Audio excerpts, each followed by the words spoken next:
Legit at very useful to. 2 years old baby ko and okay talaga. No leak ng wiwi. Totoo yan. Tapos maganda pa yung kanyang tela. Tingnan nyo. Oh, maraming available na ano nito, na design. Kaya lang nagkakaubusan na. Kung ano na lang siguro yung naandyan, yun yung tingnan nyo. Ganyan yung likod niyan. Tingnan nyo. Diba? Mahaba to.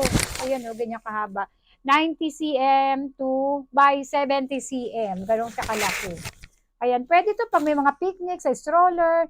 Kung meron kayong mga fur baby, pwede rin. Kahit saan, pwede mo nga siyang gamitin. Kung ikaw may buwa ng daloy, pwede mo siyang ilapat sa kama para hindi mag-leak yung, minsan di ba nag-leak yung ating mga ano, menstruation at nagpati yung ating kama na lalagyan ng ano, nangyayari sa akin yan eh. Ito, pwede mo magamit to, Mima. Ayan, nalabahan ko na to kaya ang bango.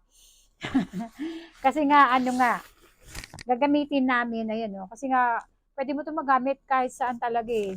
Malaki siya oh. Dati naalala ko nung baby mga anak ko, kaya naghanap ko ng ganito, hindi pa uso 'di ba nung araw. So maliit lang nung araw eh. Tapos mainit pa yung kulay blue na goma. Mainit siya sa likod ng bata. Ngayon oh, ang galing. Meron ng ganito tapos carry pa ng budget parang nasa 60 plus lang to. Check niyo sa Yellow Basket. Pumili kayo ng kulay. Kung meron pang ibang available na ano diyan na design ito. Pang baby talaga yung design itong kinuha ko. Oh. Bili na.